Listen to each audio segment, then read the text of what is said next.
ইসলামপুরে ধানের শীষের জোয়ার। ইসলামপুরের মাঠে মাঠে পাড়া মহল্লায় এখন একটাই ধ্বনি।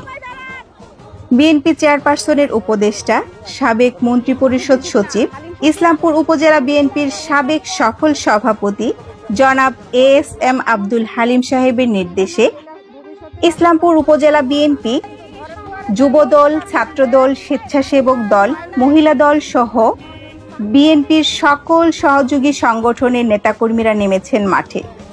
দিনরাত পরিশ্রম করে তারা ছুটে চলেছেন ইসলামপুর উপজেলার 12টি ইউনিয়নের প্রতিটি কোণে। কুলকান্দি, বেলগাছা, চিনাডুলি, সাপধুরি, নোয়ারপাড়া, ইসলামপুর, পাথরশী, পলবান্ধা, গোয়ালেরচর, গাইবান্ধা, চরপুটিমারি ও চরগোয়ালিনী ইউনিয়নে। প্রতিটি ইউনিয়নের গ্রামে গ্রামে, বাড়িতে বাড়িতে গিয়ে কর্মীরা ধানের শীষের পক্ষে ভোট প্রার্থনা করছেন।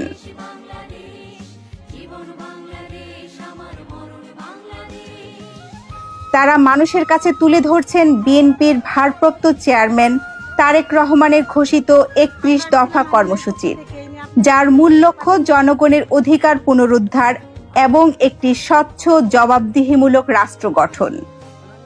নারী, পুরুষ, বৃদ্ধ, যুবক, ছাত্রছাত্রী, কৃষক, শ্রমিক, শিক্ষক, শিক্ষিকা সবাই আজ ঐক্যবদ্ধ এক স্বপ্নে, পরিবর্তনের জন্য ধানের শীষে ভোট দিন।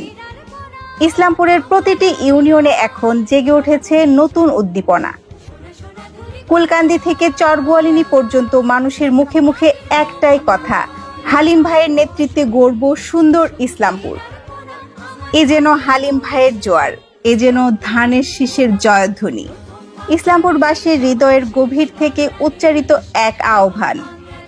আগামী জাতীয় সংসদ নির্বাচনে হালিম ভাইকেই চাই এমপি হিসেবে, যিনি গড়ে তুলবেন একটি সুন্দর, পরিচ্ছন্ন ও উন্নত ইসলামপুর।